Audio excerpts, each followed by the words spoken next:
কোন জায়গা থেকে যেন একবার তাফসির মাহফিল শেষ করে বাড়ি যাচ্ছিলাম, বাসের পেছনে ছিলাম বসা, ড্রাইভারের মাঝখানে দেখলাম রাস্তায় একটা কুকুর পড়ে আছে মরি। ড্রাইভার সাহেব মাঝখান দিয়ে না দিয়ে বাম দিয়ে চালিয়ে দিল, তো গাড়িটা ঝাঁকি দিয়ে উঠেছে। ড্রাইভারকে বললাম, ভাই আপনি এমন করলেন কেন? ড্রাইভার আমারে বলো, হুজুর আপনি দেখতে পাচ্ছেন না যে একটা কুকুর মরে পড়ে আছে? আমি মরা কুকুরের ওপর আবার গাড়ি চালিয়ে দেব, আমার বিবেক নেই? আমি বললাম, ভাই ও তো মরা কুকুর, ও মরে গেছে, ওকে মারলে কি আর না মারলে কি? ড্রাইভার আমার দিকে ঘুরে বলছে, হুজুর আপনি কি আসলে হুজুর? আপনি কেমন হুজুর? আপনি দেখছেন একটা জিনিস মরে গেছে, আমি ডবল করে আবার মারবো, আমার বিবেক নেই? আর গায়ে থাবা দিয়ে বললাম, এই কথাটা শোনার জন্য আমি ছিলাম। একটা মরা জিনিস ডবল করে মারা যায় না, আপনার বিবেকে এটা সায় দিচ্ছে। অথচ বাস্তবতায় দেখেন, এই দেশে অনেক মানুষকে আমরা দেখেছি জীবিত মানুষ পিটিয়ে মারার পরে লাশের উপরে ড্যান্স দিয়েছে। আপনার মতো বিবেকও তাদের নেই। আপনি একটা কুকুরকেও, মরা কুকুর আবার ডবল করে মারতে চান না, আর ওরা জীবিত মানুষকে হত্যা করে লাশের উপরে ড্যান্স দেয়। ওরা কোন মানুষ? আলহামদুলিল্লাহ, বাংলাদেশের ঐতিহ্যবাহী জেলা বগুড়া শিবগঞ্জ থানার অন্তর্গত গাংনগর এম.এ বহুমুখী উচ্চ বিদ্যালয় ময়দানে মঞ্চে বসা সম্মানিত ব্যক্তিবর্গ, সামনে বসা মুসলমান ভাইরা, পর্দার আড়ালের সম্মানিত মা এবং বোনেরা, প্রশাসনের ভাইরা, প্রাণপ্রিয় বগুড়াবাসী, আল্লাহর দরবারে শুকরিয়া জানাচ্ছি আমাদেরকে যিনি একটা স্বাধীন দেশ দিলেন। আলহামদুলিল্লাহ। এই যে মানুষের বাক স্বাধীনতা, এটা আল্লাহ দিয়েছে। এটা যারা কেড়ে নেয় তারা জালিম। হালাতা আলাল ইনসানি হাইনুম মিনাদ দাহরি লাম ইয়াকুন সাজ্জাম মাযকুরা। মানুষের জীবনে কি এমন সময় যায়নি যখন সে উল্লেখ করার মতো কিছু ছিল না? ফালিয়ানজুরিল ইনসানু মিম্মা খুলিকা মিন মাইন দাফিক ইয়াখরুজু মিন বাইনিস সুলবি ওয়াত তারাই। আল্লাহ তাআলা বলেন, মানুষ যেন তাকায় তার জন্মের দিকে, কি দিয়ে আমি তাকে বানালাম? বাবার স্ফলিঙ্গ দিয়ে দ্রুত গতিতে বের হয়ে যায় নাপাক পানিটা মায়ের রেহেমের ভেতরে জমা হয়। এখান থেকে নতফা, এরপরে মদগা, এরপরে আলাক, এভাবে আস্তে আস্তে আমি তাকে একটা বডি স্ট্রাকচার দান করি। শুধু এতটুকুই শেষ করিনি, খালাকাল ইনসান আল্লামাহুল বায়ান। মানুষ আমি বানিয়েছি, আর কথা বলার যোগ্যতা আমি দিয়েছি। আল্লাহু আখরাজাকুম মিন বুতুনি উম্মাহাতিকুম লা তা'লামুনা শাইআ। আস্তে করে মায়ের পেট থেকে ওকে বের করে নিয়ে আসার পরে এমন অবস্থা ছিল যখন সে কিছু জানতো না। ওয়াজআলা লাকুমুস সামআ ওয়াল আবসারা ওয়াল আফইদা ইলা আখিরি আয়াত। শ্রবণ শক্তি দিয়ে, দর্শন শক্তি দিয়ে, বাক শক্তি, এই যে কথা বলার শক্তি দিয়ে পরিপূর্ণরূপে আমি আস্তে আস্তে তাকে দুনিয়ার ভেতরে বড় করি। আমরা উল্লেখ করার মতো কিছু ছিলাম না, সেখান থেকে এখন আমি হামজা, কথা বলতে পারছি। এ কথা বলার যে যোগ্যতা দিয়েছেন তিনি আমাদের মালিক, আমাদের রব আল্লাহ। বলেন তো কে? তাহলে এই যে বাক শক্তি, কথা বলার যোগ্যতা আল্লাহ দিয়েছেন, এটা যারা 15.5 বছর কেড়ে নিয়েছিলেন, আমি বগুড়াতে বহুবার এসেছি, আমার কথা বলতে দেননি। আজকে আসেন তো সেই মানুষগুলো দেখি, মাইক কেড়ে নিন তো। ওই মায়ের দুধ খেয়েছেন আমি দেখছি, আসেন মাইক কেড়ে নিন। আজকে যারা আলেমদের এই 15.5 বছর মাইক কেড়ে নিয়েছেন, কোরআনের কথা বলতে দেননি, আপনি মুসলমান নাম করলেও আপনি কাফের, কারণ ওটা কাফেরদের চরিত্র। কোরআন মানুষকে শুনতে না দেওয়া, এটা কাদের চরিত্র? ওয়াকাল আল্লাযীনা কাফারু লা তাসমাউ লিহাযাল কুরআন আলগাউ ফীহি লাআল্লাকুম তাগলিবুন। আল্লাহ তাআলা 1500 বছর আগে কাফেরদের চরিত্র দিয়েছেন। আবু জেহেল সংসদে পর্যন্ত এই আইন পাশ করেছিল, সব চলতে দাও, কোরআনের আলোচনা যেন মোহাম্মদ করতে না পারে, যেখানে করবে বাধা দাও। এই যে অলগাও দিয়েছেন আল্লাহ। হট্টগোল বাঁধাও, ঢোল ডুগি তবলা বাজাও, পরিবেশ নষ্ট করে দাও, মানুষ যেন কোরআনের আলোচনা শুনতে না পারে। অলগাও ফিহি লাআল্লাকুম তাগলিবুন, আশা করা যায় তোমরা গালিব হবে, বিজয়ী হবে। এ ধারণা কাফেরদের। কাদের? ১৫০০ পরে দেখলাম এই ধারণা অনেক মুসলমানদের ভেতরে প্রবেশ করেছিল। ওরা মনেই করতো এই যে কোরআন শুনলেই বুঝি আমাদের চেয়ার নাকে আবার উল্টিয়ে যায়। কথা বলেন না কেন? সুতরাং যে মানুষগুলো এই ধারণা নিয়ে, এই চিন্তা ভাবনা নিয়ে কোরআনে বাধা দিয়েছিলেন, আপনার আর আবু সেহেলের ভেতরে পার্থক্য এই শুধু নামের। কিসের পার্থক্য? কোনো পার্থক্য এই একটাই, নামের। নামে মানুষকে মুসলমান নিয়ে, মানুষকে জান্নাতে নিয়ে যেতে পারবে? বলেন। সুতরাং এতদিন যা করেছি সরাসরি হয়তো কেউ বলেন যে আমি কোরআন বন্ধ করে দেব, কিন্তু এমন এমন পরিবেশ তৈরি করে দিয়েছে 14 জায়গায় অনুমতি নেওয়া লাগতো। এই যে ভাইরা বসে আছে, জিজ্ঞেস করেন তো, ওনারা কোনোদিন চেয়েছে যে কোরআনের আলোচনা এদেশে বন্ধ হোক? ওনাদেরকে দিয়ে বন্ধ করতে বাধ্য করেছে উপরে অনেক জালেম এরম বসা ছিল। এমন এমন মানুষকে বসিয়েছে, নামে মুসলমান, কামে সব কাফেরদের মতো।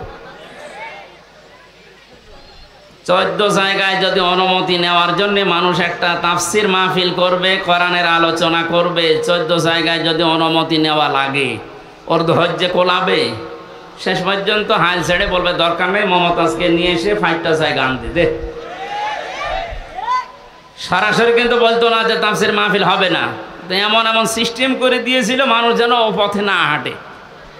তাহলে এই সিস্টেমগুলো যারা করেছিল এরা কোরআনের ভাষায় কাফের। এরা কি বলেন? কাফের মারা গেলে জানাজা দেওয়া হয়, কবরে দেওয়া হয়, দোয়া করা হয়। তাহলে এগুলো যদি মরে যায়, আমার মনে হয় এদের জন্য এগুলো বন্ধ করে দেওয়া দরকার।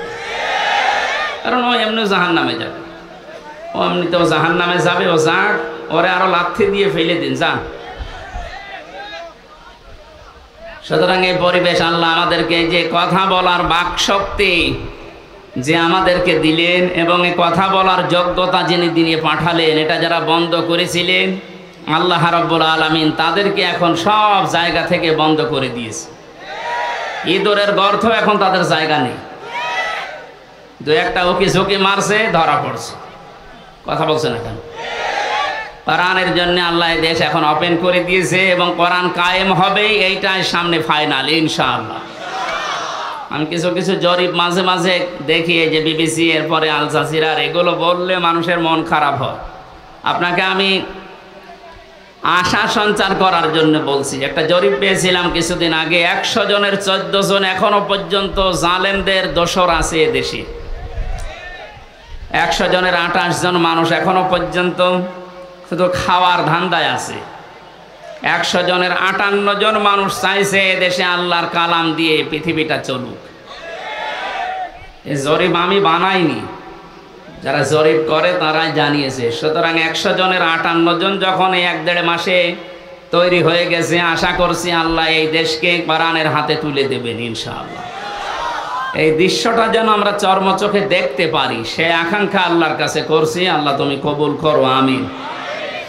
দরুদ আর সালাম পড়ছি আমাদের নবী মুহাম্মদুর রাসূলুল্লাহ সাল্লাল্লাহু আলাইহি ওয়াসাল্লামের প্রতি। তামাম পৃথিবীর সবাই এখন একটা জিনিস চাচ্ছে, শান্তি। কি বলেন তো? সবাই চায় শান্তি। যে জাতির লোককে জিজ্ঞাসা করেন সবাই শান্তি চাচ্ছে। আল্লাহ রাব্বুল আলামিন শান্তি নামে একটা নাম তিনি নিয়েছেন, সালাম। সালাম মানে কি? সেই সালামের পক্ষ থেকে যে ধর্মটা দুনিয়ায় এসেছে তার নাম ইসলাম।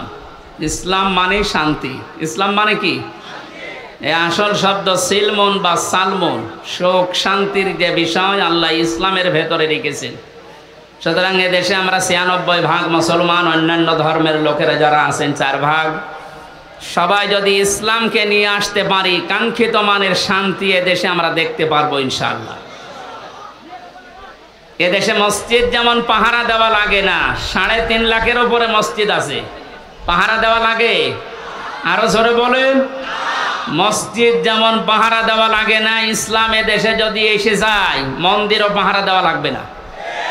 যে যার ধর্ম ওপেন ভাবে নিরাপত্তার সাথে পালন করবে, কোনো অসুবিধা নেই। অনেকের ধারণা এই যে ইসলাম আসলে আমি যে একটু লাল পানি খাই ওটার কি হবে, কোনো অসুবিধা নেই। অনেকে বলে যে আমি আকিস বিড়ি খাই, আসিস বিড়ি খাই, এইটার কি হবে? আপনি মসজিদের ভেতরে যদি প্রবেশ করেন, মসজিদ এমন একটা জায়গা, সেখানে গেলে যদিও আপনার বিড়ি খেতে মনে চাচ্ছে খেতে পারবেন, যদিও ডাল বাবা খেতে মনে চাচ্ছে ওই পরিবেশে খেতে পারবেন, কারণ আপনার বিবেকে বাধা দেবে, কারণ ওই পরিবেশে ওইটা চলে না। কথা বলে না কেন? ওই জায়গাতে বিধান চলে কার? এই জন্য ওখানে প্রবেশ করলেই বলা লাগে আল্লাহুম্মা আফতাহলি আবওয়াবা রহমাতিক, হে আল্লাহ তোমার রহমতের যত দরজা, বাবের বহুবচন আবওয়াব বলা হয়, সব খুলে দাও। কারণ পুরা পরিবেশটাই রহমত দিয়ে বেষ্টিত। করেছেন কে?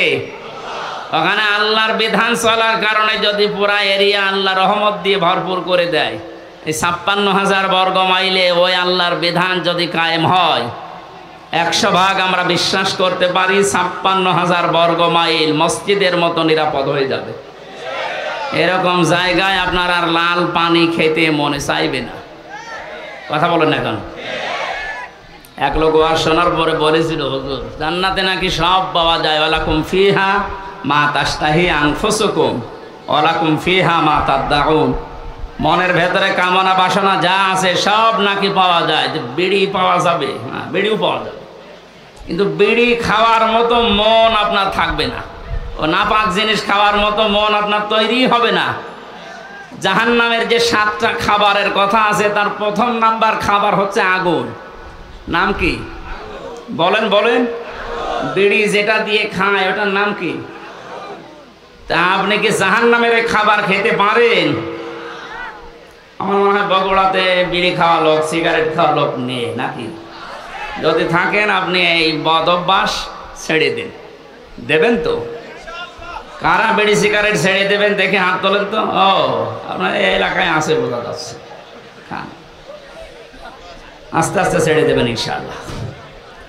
আমরা বলছিলাম আল্লাহ পাক এই শান্তির যে ধর্ম দিয়েছেন, এখানে কিচ্ছু দেওয়া যাবে না, যা দেবেন মোনাজাতের পরে।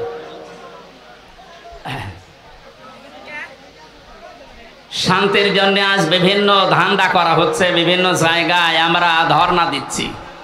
আল্লাহর পক্ষ থেকে শান্তির যে বিধান আমাদের কাছে এসেছে, ইন্নাদ-দীনা ইনদাল্লাহিল ইসলাম, পৃথিবীতে যদি কেউ শান্তি পেতে চায় তার মনোনীত যে পাঠানো ইসলাম, এইটার কাছে আত্মসমর্পণ করা লাগবে। কথা বলেন না কেন? সুতরাং ওপেন ভাবে বলছি, দেশে যদি শান্তি, সর্বাত্মক ভাবে আমরা শান্তি, শাস্তি, নিরাপত্তা চাই, ইসলামের বিকল্প কিচ্ছু নেই। যত তন্ত্র মন্ত্র, যত বাদ আছে সব আমাদের এই ৫৩ বছরে দেখা হয়ে গেছে। এ কথা বলেন না কেন? ৫৩ বছর বাবা চালিয়েছে, আমরা অনেকে দেখি, আমি দেখি না, এ মুরব্বী দেখিস। আপনাদের শহীদ প্রেসিডেন্ট জিয়াউর রহমান চালিয়েছে, আমি দেখি না, ওনারা দেখেছে। এই যে পাশের চাচা এরশাদ চাচা চালিয়েছে, ও আমি দেখি না, আমার ৯২ সালে জন্ম। আপনাদের এই জেলার ভাবি পুত্রবধূ উনি চালিয়েছে। পাশের জেলার পরের জেলা রংপুরের ভাবি, ববু বলা হয় যাকে, উনি চালিয়েছে। গত বছর আমরা দেখলাম, কাঙ্ক্ষিত মানের শান্তি পেয়েছি। বলেন, এখন শুধু দেখতে বাকি আছে যে কোরআন দিয়ে চললে কেমন দেখা যায়। একটু একটু মনে আশা জাগে না যে কেমন লাগে? একটু দেখি তো। আমার তো জীবনের সবচাইতে বড় আশা, আকাঙ্ক্ষা, তামান্না এইটা, আল্লাহ যা করো করো, অন্তত চর্ম চোখে এটা দেখে মরার তৌফিক দিয়ে যে ৫৬,০০০ বর্গ মাইল কোরআন দিয়ে চলছে। এটা কারা চান দেখি? লিল্লাহে তাকবীর। আন্দাজ হাত তুলেন না, এটা কিন্তু সাক্ষী দেওয়া, এটার পক্ষে থাকা লাগবে, যেটা আমরা দেখতে চাই যে আসলে এটা দিয়ে চললে কেমন দেখা যায়। মক্কা মদিনায় আমি ছিলাম, আমি দেখেছি ওখানে ১০০ ভাগ এটা চলে না, ৭০ ভাগ আছে, তাই যে শান্তি পাওয়া যায়। এখানে যদি ১০০ ভাগ কায়েম হয়ে যায়, বাংলাদেশটা মিনি জান্নাত হয়ে যাবে। আরো জোরে বলেন। বাংলাদেশে জেনারেল যে দলগুলো আছে তাদেরকে বলছি, আমি আপনাদেরকে বাঁচাতে চাই। কারণ কোরআনের চোখ আপনার মুখে নেই, চোখে নেই, এই জন্য আপনি হয়তো অন্য কিছু দেখেন। সূরা নূরের ভেতরে আল্লাহ জানিয়েছেন, আল্লাযীনা কাফারু আ'মালুহুম কাসারাবিম বিকিআতি ইয়াহসাবুহু যামআনু মাআ হাত্তা ইযা জাআহু লাম ইয়াজিদহু শাইআ ইলা আখিরি আয়াত। কাফেরদের চিন্তা ভাবনা, ধারণা, বিশ্বাসে দরে মরিচিকা মনে করেছিল এখানে পানি আছে মনে হয়। মরুভূমির ভেতরে যখন সূর্যের তীব্র দাহ শুরু হয়ে যায়, এই যে বিশ্ব রোডগুলোতে আপনি দেখবেন, ঢাকা বগুড়া যে মহাসড়ক আছে, দূর থেকে গাড়ি চালিয়ে দুপুরবেলা দেখতে মনে হয় যে পানি আছে সামনে, মনে হয় পিচ গরম হওয়ার পরে পানির মতো টলমল করে, কাছে যাওয়ার পরে দেখা যায় না, পানি নেই। পৃথিবীর কাফেরদের দৃষ্টান্ত আল্লাহ এইভাবেই দিয়েছেন। আল্লাহর পাঠানো ইসলাম বাদ দিয়ে যত তন্ত্র মন্ত্র, যত ইসম, যত বাদ আছে, আমি নাম নিলাম না, সে যে বাদই হোক, সমাজবাদ বলেন, জাতীয়তাবাদ বলেন, ধর্মনিরপেক্ষবাদ বলেন, যত বাদ আছে, তন্ত্র মন্ত্র আছে, এ সবগুলোকে মানুষ মনে করে এর ভেতরে শান্তি আছে। কাছে যাওয়ার পরে দেখে না, এটা পানি না। এই জন্য আমাদের উচিত হচ্ছে আপনাকে আমার সাবধান করা। আমি করলাম, জ্ঞানী মানুষ যদি হয়ে থাকেন আপনি আশা করি বুঝে ফেলেছেন। এরপরেও যদি কেউ বলেন না আমি বুঝি না, আমি ভান ধরে আসি, এদিকে আসেন। আল্লাহ আপনাকে সহজে এটা বোঝার তৌফিক দিন যে ইসলাম বিদায় করে দিয়ে আজ যারা, আমি কয়েকদিন ধরে লক্ষ্য করছি, মৌলবাদ এই শব্দ নিয়ে অনেকে জিকির করছেন, এটা বন্ধ করা লাগবে। মুসলমানদেরকে মৌলবাদ বলা যাবে না এই দেশে। এই শব্দটাকে ফেরি করে এই 15.5 বছর হাজারো মুসলমানকে যিনি ছিলেন তিনি গুম করেছিলেন। এক কথা বলেন না কেন? এই শব্দটাকে ফেরি করে হাজারো মানুষকে আয়না ঘরে রেখেছিল। এই শব্দটাকে ফেরি করে আমাকে জেলখানায় রেখেছিল 3 বছর। এটা দাদাদের পক্ষ থেকে দেওয়া আন্তর্জাতিক একটা ষড়যন্ত্র। এখানে যারা পা দিচ্ছেন আপনিও এই জালেমদের মতো মাজা ভাঙবে।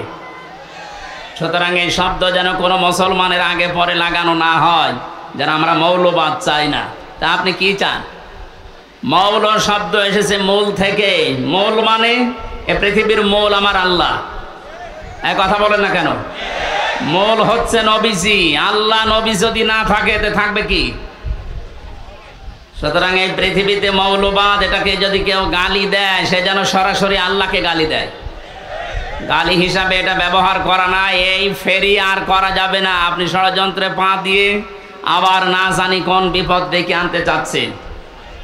বুঝে হোক না বুঝে হোক, এটা যদি কেউ করে থাকে, এই শব্দ যেন আর কারো মুখে আমরা না শুনি। কথা বুঝতেছেন? গত 2 দিন দেখতে পাচ্ছি দিল্লি থেকে বিশ্বনবী মোহাম্মদ রাসূলুল্লাহ এবং তার জামাই হযরতে আলীকে নিয়ে ব্যঙ্গাত্মক করে কার্টুন ছাপিয়েছে, অপমান করছে। হঠাৎ করে কয় এতদিন তো আমরা কিছু দেখলাম না, হঠাৎ এখন এসা গান দিল, মানে এ সরসরি আপনাকে কে দিচ্ছে? বাংলাদেশে এখন ওনাদের দুর্গা পূজা শুরু হবে, একটা ডাঙ্গা লাগানোর চেষ্টায় আছে। ওরা মনে করছে বাংলাদেশের মুসলমানেরা এই দৃশ্য দেখে যদি এই সংখ্যালঘু যাদের নাম বলা হয়, কিসের সংখ্যালঘু? এদেশে কোনো সংখ্যালঘু নেই, সবাই আমরা সংখ্যাগুরু। কথা বলেন? এদেশে জন্ম নিয়েছে যে সে এই দেশের মালিক। ওরা মনে করছে এই কথা তুলে দিয়ে এখন ওরা আলোচনা করবে, সমালোচনা করবে, শেষ পর্যন্ত কিছু মন্দিরে হামলা করবে। না, আমরা অত পাগল না। এদেশে যারা মুসলিম সত্যিকার অর্থে, তারা মন্দির ভাঙা তো দূরের কথা, অন্যান্য ধর্মের দেবতাকে গালি দেওয়াও কোরআন নিষেধ করেছে। এজন্য আমরা সতর্ক থাকবো, ওদের ওই সমস্ত ফাঁদে যেন আমরা পা দিয়ে আমাদের দেশকে আবার আন্তর্জাতিকভাবে টার্গেটে ফেলে না দেয়। অনেকে অতি উৎসাহী হয়ে ইসলাম মানি এই কথার ধান্দা নিয়ে কিছু কিছু কাজ এমন ভাবে দেখাচ্ছে, আন্তর্জাতিক মিডিয়া তো বসে নেই ষড়যন্ত্র করার জন্যে। ওরা কিন্তু এমন এমন কিছু কাজ করে শেষ পর্যন্ত ডক্টর মোহাম্মদ ইউনূসকে দিয়ে এই শব্দগুলো যারা ফেরি করেছিল, এই জঙ্গিবাদ মৌলবাদ, এগুলো আবার আমাদের ঘাড়ের উপরে চাপিয়ে, আমি বাকিটা বলতে পারলাম না, দুঃখিত। এই জন্য আমরা সংক্ষিপ্ত এবং আমরা সাবধান সতর্ক থাকবো ইনশাআল্লাহ। আমি ইঙ্গিত দিয়েছি, আল্লাহ যেন আমাদেরকে বোঝার তৌফিক দেন, বলেন আমিন। যারা চাচ্ছেন এদেশে ইসলাম বিদায় করে অন্য কিছু দাঁড় করিয়ে আপনি শান্তি পাবেন না, আমেরিকা শান্তিতে নেই। কে বলেছে শান্তিতে আছে? ইসলাম যেখানে নেই সেখানে মুক্তি নেই। কথা বলেন। এক দোকানদার তার কর্মচারী রেখেছিল নাম ইসলাম। নাম কি? তার একটা মেয়ে ছিল নাম শান্তি। ইসলাম আর শান্তির মাঝে মাঝে দেখা হয়, শেষ পর্যন্ত মন দেওয়া নেওয়া হয়ে গেছে। দোকানদার টের পেয়ে ডাক দিয়ে বলছে, বেটা তুমি গরিব মানুষ, আমার বাড়িতে কাজ করে খাও, আমার দোকানের কর্মচারী আমার মেয়ের দিকে নজর দিয়েছো, আচ্ছা করে পিটিয়েছে।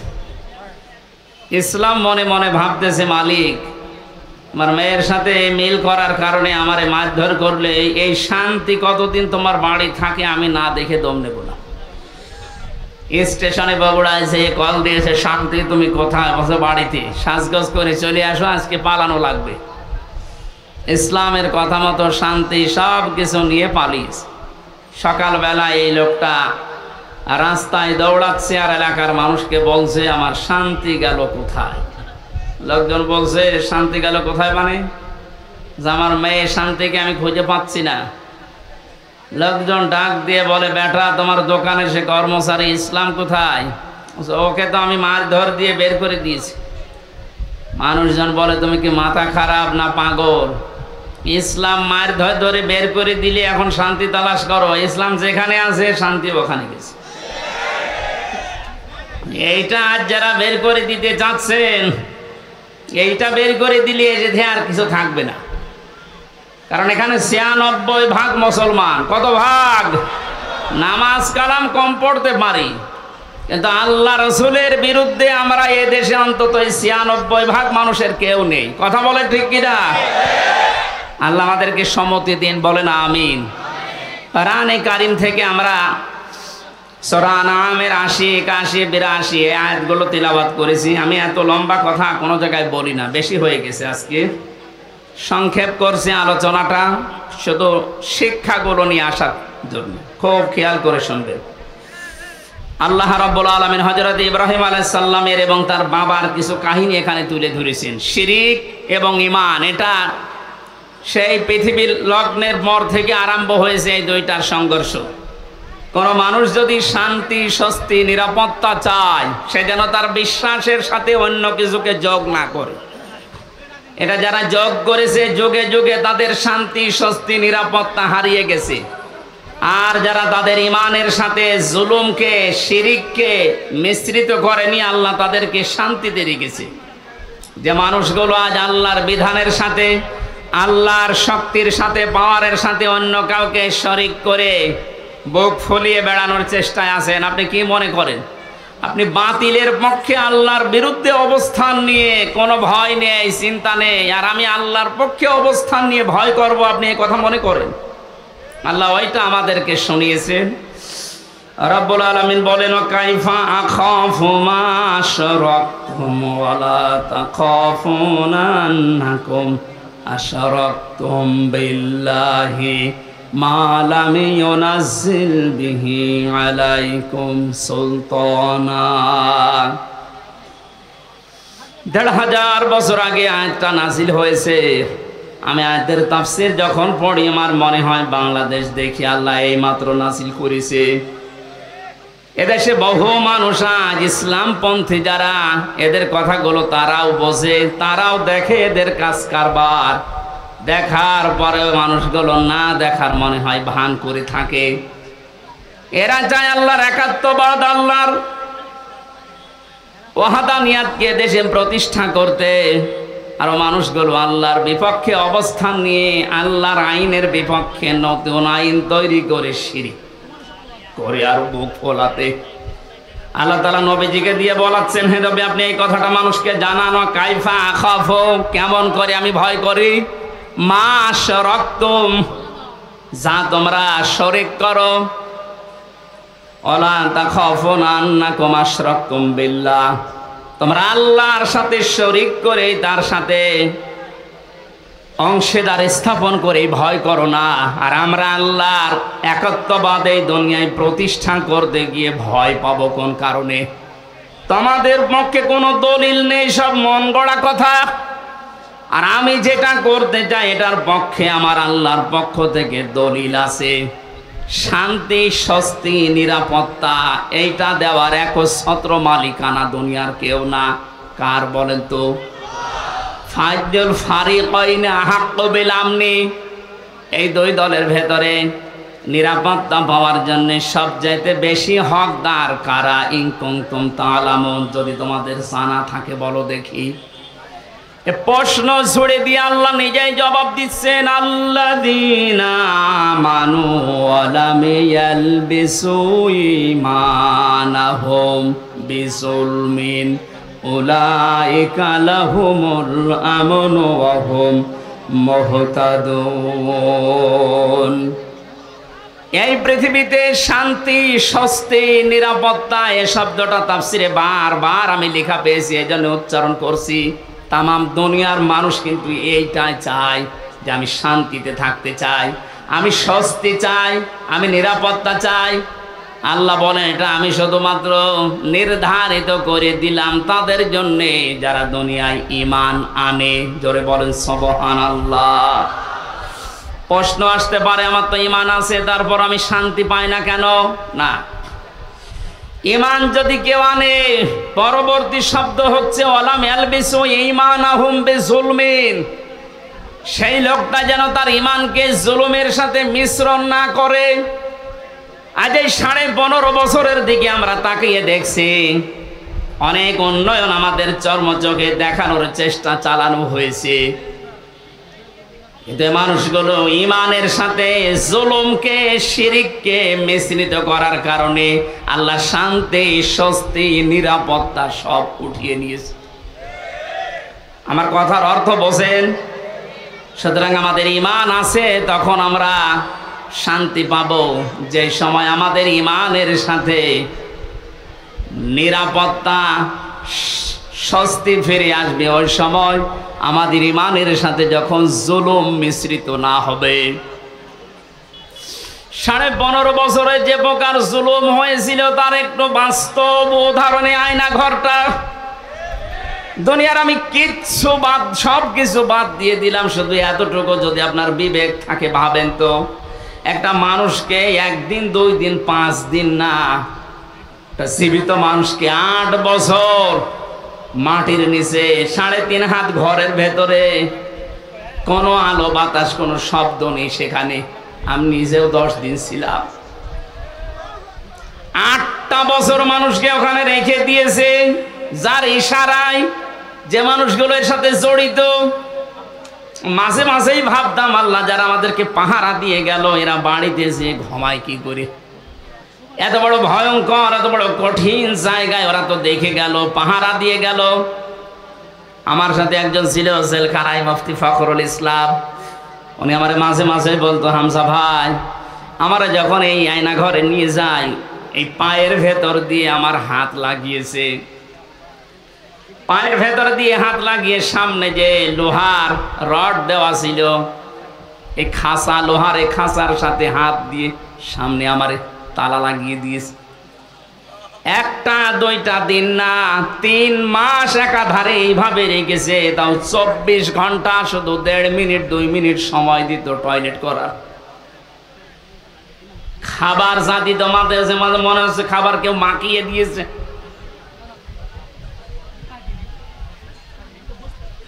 আপনি একটু বিবেক দিয়ে ভাবেন তো, একটা কোনো মানুষ যার ন্যূনতম বিবেক আছে, ঈমান না থাক, বিবেক তো আছে আপনার, এটা মেনে নেওয়া সম্ভব? আপনি দাবি করছেন আমার ঈমান আছে, আমি তো শান্তি, স্বস্তি, নিরাপত্তা পাই না। আরে ভাই, আপনার ঈমানের সাথে তো জুলুম মিশ্রিত। এখানে জুলুমের অর্থ তাফসিরে এসেছে জুলুম আই শিরিক, যাদের ইমানের সাথে জুলুম মিশ্রিত থাকবে, শিরিক মিশ্রিত থাকবে, তাদের জীবন থেকে আল্লাহ শান্তি তুলে নেবে, স্বস্তি বাদ দিয়ে দেবে, নিরাপত্তা আল্লাহ নিজে তুলে নেবে। বলেন নাউজুবিল্লাহ। এই জুলুমের যখন একেবারে শেষ হয়ে যায় তখন আল্লাহ পাক ধরেন। কালকে একটা আয়াত পেয়েছিলাম কোরআনে কারিমে, আমি এর আগেও পড়েছি, কিন্তু আগস্টের 5 তারিখের সাথে দেখলাম আয়াতটা 100 ভাগ মিলে গেছে। সূরা আনআমের 44 নম্বর আয়াতটা, ফালাম্মা নাসু মা যুক্কিরু বিহি ফাতাহনা আলাইহিম আবওয়াবা কুল্লা শাইইন। আল্লাহ পাক বলেন, যখন এই মানুষগুলো আমার বিধান, আমার আইন, আমার কানুন তাদের কাছে যাবার পরে আস্তে আস্তে ভুলে গেল, তাদের শান্তির, তাদের ক্ষমতার, তাদের যে বাহনগুলো, এগুলো আমি আল্লাহ আরো বাড়িয়ে দিলাম। লাফাতাহানা, আমি আল্লাহ খুলে দিলাম। ফাতাহানা আবওয়াবা কুল্লা শাইইন হাত্তা ইদা ফারিহু বিমা উতু। আমার এই নিয়ামত পাওয়ার পরে মানুষগুলো আরো বেশি আনন্দিত, এত আনন্দিত হয়েছিল যে পেছনের কোনো কথা তাদের আর মনে ছিল না। আয়াতটা নাযিল হয়েছে 1500 বছর আগে, অথচ 15.5 বছরের সাথে মিলালে আমার মনে হচ্ছে মিলে যাচ্ছে। 2006 সালে এই অক্টোবরের 28 তারিখে যারা পিটিয়ে মানুষ হত্যা করে ড্যান্স দিয়েছিল লাশের উপরে, এটা দেখার পরে ওই সময় আমি চিন্তা করেছিলাম, আল্লাহ এরাও মানুষ? আমার মনে হয় না। কোন জায়গা থেকে যেন একবার তাফসীর মাহফিল শেষ করে বাড়ি যাচ্ছিলাম, বাসের পেছনে ছিলাম বসা, ড্রাইভারের মাঝখানে দেখলাম রাস্তায় একটা কুকুর পড়ে আছে মরি। ড্রাইভার সাহেব মাঝখান দিয়ে না দিয়ে বাম দিয়ে চালিয়ে দিল, তো গাড়িটা ঝাঁকি দিয়ে উঠেছে। ড্রাইভারকে বললাম, ভাই আপনি এমন করলেন কেন? ড্রাইভার আমারে বলো, হুজুর আপনি দেখতে পাচ্ছেন না যে একটা কুকুর মরে পড়ে আছে? আমি মরা কুকুরের ওপর আবার গাড়ি চালিয়ে দেব, আমার বিবেক নেই? আমি বললাম, ভাই এত মরা কুকুর, ও মরে গেছে, ওকে মারলে কি আর না মারলে কি? ড্রাইভার আমার দিকে ঘুরে বলছে, হুজুর আপনি কি আসলে হুজুর? আপনি কেমন হুজুর? আপনি দেখছেন একটা জিনিস মরে গেছে, আমি ডবল করে আবার মারবো, আমার বিবেক নেই? ওর গায়ে থাবা দিয়ে বললাম, এই কথাটা শোনার জন্য আমি ছিলাম। একটা মরা জিনিস ডবল করে মারা যায় না, আপনার বিবেকে এটা সায় দিচ্ছে। অথচ বাস্তবতায় দেখেন, এই দেশে অনেক মানুষকে আমরা দেখেছি জীবিত মানুষ পিটিয়ে মারার পরে লাশের উপরে ড্যান্স দিয়েছে। আপনার মতো বিবেকও তাদের নেই। আপনি একটা কুকুরকেও, মরা কুকুর আবার ডবল করে মারতে চান না, আর ওরা জীবিত মানুষকে হত্যা করে লাশের উপরে ড্যান্স দেয়। ওরা কোন মানুষ? এটা দেখার পরেই ভেবেছিলাম, না আল্লাহ এরকম এত বড় নৃশংস কাজ যারা করতে পারে তাদেরকে আল্লাহ দুনিয়ায় কোনোদিন শান্তি দেবে না। ক্ষমতা পাওয়ার তাদের হাতে আল্লাহ দেওয়া সম্ভব না, কিন্তু দেখলাম না, ঠিক 2 বছর পর আল্লাহ তাদেরকে 9 সালে দিয়েছে। কথা বলে না কেন? দিল 9 বছর, 5 বছর পরে মনে করলাম 13 সালে যা কে মনে হয় পড়ে যাবে, তো না। 13 সালের পরে দেখি না 18 সালে আবার আল্লাহ ওদেরকে দিয়েছে। 18 সালের পরে মনে করলাম না, আর টেকা সম্ভব না। শেষ পর্যন্ত দেখলাম 24 সালে আবার আল্লাহ ওদেরকে দিয়েছে। কথা বলছে না কেন? আল্লাহ রাব্বুল আলামিন বলেন, মানুষ যখন আমার বিধান ভুলে গিয়ে তাদের মন মতো কাজ করতে গিয়ে জুলুমের একেবারে সর্বশেষ সীমা পার হয়ে যায়, ফাআখাযনাহুম বাগতাতান, আমি হঠাৎ করে তাদেরকে এমন ভাবে পাকড়াও করি তারা দিশেহারা হয়ে যায়। 1500 বছর পরে 2024 সালের 5 আগস্টের দিকে তাকান, 100 ভাগ আয়াতটা মিলে যাচ্ছে। কোন স্মরণ ছিল আল্লাহর কথা? যার ন্যূনতম স্মরণ থাকবে আল্লাহর ভাষা যে আমাকে কিন্তু জবাব দেওয়া লাগবে। সে কোনোদিন আয়না ঘরের দায়িত্ব পালন করে সে খাবার খেতে পারে না। জেলখানায় আমাদের সাথে দায়িত্ব যারা পালন করেছে তারাও যে বাইরে যে খাবার খেত কি করে আমার বিশ্বাস হয় না। আলেমদের সাথে যা আচরণ করতো ভেতরে, অন্য মানুষের কথা তো বাদই দিলাম। আল্লাহর আয়াতগুলো, আল্লাহর বিধানগুলো পুরাটা ভুলে গিয়েছিল। ইন্নামা নুমলি লাহুম লিয়াজদাদু ইসমা, মানুষের পাপের বোঝা যখন পরিপূর্ণ হয়ে যায়, ওয়ালাহুম আযাবুম মুহিন, তখন আল্লাহ অপমানজনক শাস্তি তার উপরে ফেলে দেয়। এত অপমান আল্লাহ পৃথিবীর ইতিহাসে কাউকে করেছে বলে আমার মনে হয় না। সে অপমান করেছে কালামানিককে। কলার পাতায় শুইয়েছে, বিসি উড়ে গেছে। কথা বলে না। আমার তো ১৫০০ বছরের ইতিহাস, আমি যতটুকু পড়ি কাউকে এত বড় অপমান করেছে বলে আমার মনে হয় না। এর সাথে আল্লাহ কি করবে? ৩ বছর জেল খাটা সহ, আয়না ঘরে 10 দিন থাকা সহ যত কষ্ট এই 15.5 বছরে পেয়েছি, একদিনে আমার মন শান্ত হয়ে গেছে যখন দেখেছি কালামানিকের বিচি উড়ে গেছে। আমার আর কিচ্ছু চাওয়ার নেই, আল্লাহর কাছে সব চাওয়া শেষ। আয়াতের পরবর্তী শব্দ হচ্ছে, ওরা যখন হতাশ হয়ে পড়ে, আকস্মিক ভাবে আল্লাহ ধরেন। আল্লাহ সময়ও দেননি, এমন ভাবে ধরেছে দুপুরের খাবার খাওয়ার সময়ও পায়নি। এই কথা বলেন না কেন? হাকুতি আযাবিরুল কওমিল্লাযিনা যালামু, আমি আল্লাহ নিজে জালেমদের শিকড় কেটে দেই। আল্লাহ কেটে দিয়েছে, এর বাস্তব প্রমাণ এই বাংলাদেশ। কোন জালেমের এখন ক্ষমতা আছে মাথা চাড়া দিয়ে ওঠা? শয়তান শয়তানি করার জায়গা পাচ্ছে না। মাঝে মাঝে ওই দেশ থেকে কল রেকর্ড ফাঁস করছে, মনে করছে দেশের মানুষ বোকা, কিছু বোঝে না। আরে ভাই, নিজে কল করে একজনকে দিয়ে, নিজে রেকর্ড করে, নিজে আবার কথাবার্তার ওগুলো মানুষের কাছে পাঠায়। এই ধান্দাবাজি, এই প্রতারণা কিন্তু এদেশের মানুষ বুঝে ফেলেছে। আপনি যার সাথে মোবাইলে কথা বলছেন, কোন নাম করা মানুষের সাথে তো কথা বলতে দেখি না। কোথায় কোন অসপাড়া গায়ে কোন কে, তার পরিচয় কেউ জানে না। তার সাথে আগে থেকে লিঙ্ক করে কথাগুলো কি বলা লাগবে সব সেট করে রাখে। ওই কথাগুলো নিজে 3-4 মিনিট বলার পরে ওইটা আবার এডিটিং করে কল রেকর্ড ছেড়ে দিচ্ছে, মানুষ যেন ভয় পায়। গোপালগঞ্জে সেই দিন শুনলাম এক লোকের জন্মদিন নাকি পালন করতে দেয়নি। জারি হোক, এই জন্য ওসি সাহেব যারা জন্মদিন পালন করার জন্য গেছে তাদেরকে নিষেধ করেছে, না এই জন্মদিন পালন করা যাবে না, কারণ এটা ইসলামে নেই। কারো জন্মদিন মৃত্যুদিন পালন করা লাগবে, ইসলামে আছে? ওসি সাহেব আল্লাহর ঘোষণা রসুলের ঘোষণা অনুযায়ী কাজ করেনি। এটা দেখলাম উনি ওখানে জানাচ্ছে মায়ের কাছে যে মা এই হচ্ছে। উনি ওখান থেকে বুদ্ধি দিচ্ছে, ওসি সাহেবের নাম লিস্ট করে রাখো, আমি যদি কোনোদিন আসি ওকে আমি দেখে নেব, তুমি আসো। বড় আশা করে আছে যে উনি চট করে ঢুকে পড়বে আর দেশের মানুষ ফট করে আয়না ঘরে ঢুকিয়ে দেবে। আর যতটুকু বিশ্বাস, এই দেশের 18 কোটি মানুষ যদি ওনাকে মাফ করে দেয়, ব্যারিস্টার আরমানের বউ জীবনও মাফ করবে না। আমার ওই ছোট মেয়ে ফারিহা জান্নাতও মাফ করবে না। কোন অপরাধ ছিল? আমার তো কয়েকদিন আগে দেখলাম মামলাগুলো সব খালাস করে দিয়েছে। তার মানে বিচারক কর্তৃক, আদালত কর্তৃক প্রমাণিত যে আমার কোনো দোষ নেই, যে মামলা দিয়েছিল আমি নির্দোষ।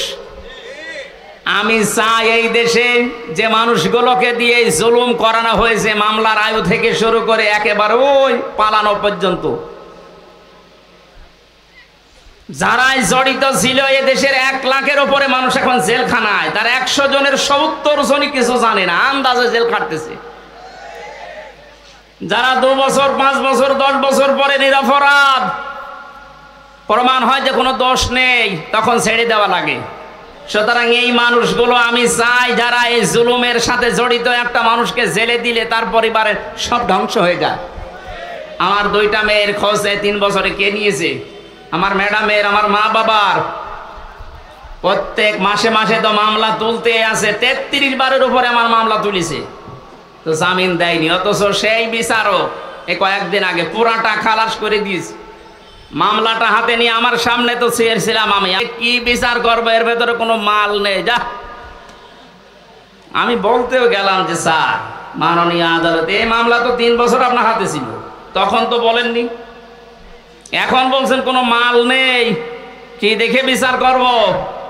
সব ফেলে দিলেন। এই 3 বছর আগে যদি এরকম টান মেরে ফেলে দিতেন তাহলে তো আমার 3 বছর জেলে থাকা লাগে না।